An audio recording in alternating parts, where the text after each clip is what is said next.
Assalamualaikum warahmatullahi wabarakatuh. Perkenalkan, nama saya Windri Heriskayu Nuluman Gaul, salah satu mahasiswa dari Universitas Pelita Bangsa.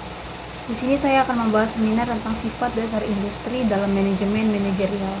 Kita akan membahas apa itu sifat dasar industri, klasifikasi industri, dan sifat pada industri. Industri merupakan pilar utama dalam pembangunan ekonomi suatu negara. Pemahaman terhadap sifat dasar industri sangat penting untuk mengembangkan strategi bisnis yang efektif dan kebijakan publik yang tepat sasaran. Sifat dasar industri mencakup karakteristik struktural, perilaku pasar, serta faktor internal dan eksternal yang memengaruhi kinerja industri. Industri memiliki karakteristik yang unik, seperti ketergantungan pada sumber daya alam dan resiko lingkungan. Industri ini juga memiliki siklus produksi yang beragam, tergantung pada jenis produk dan musimnya. Oleh karena itu, industri ekstraktif perlu dikelola dengan baik untuk meminimalkan dampak negatif pada lingkungan dan meningkatkan nilai tambah produk.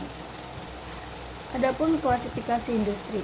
Klasifikasi industri dapat dibedakan berdasarkan bahan baku, skala usaha, dan jenis produk. Bahan baku industri ekstraktif menggunakan bahan baku dari alam. Non-ekstraktif mengolah hasil industri lain, dan fasilitatif menyediakan jasa. Skala usaha industri rumah tangga, kecil, menengah, dan besar berdasarkan jumlah tenaga kerja yang digunakan. Jenis produk industri barang atau menghasilkan produk fisik, dan industri jasa atau menyediakan layanan. Sifat dasar industri yang pertama struktur pasar, yang kedua teknologi dan inovasi, yang ketiga skala ekonomi, yang keempat konsentrasi pasar, dan yang kelima dinamika permintaan. Dan penelitian oleh Nababan dan Purba pada tahun 2023, ia menunjukkan bahwa sektor industri manufaktur di Indonesia mengalami fenomena regresif dalam penyerapan tenaga kerja.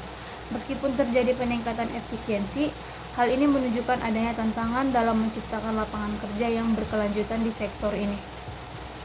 Dan kesimpulan pada seminar ini, sifat dasar industri mencakup berbagai aspek seperti struktur pasar, teknologi, skala ekonomi, konsentrasi pasar, dan dinamika permintaan.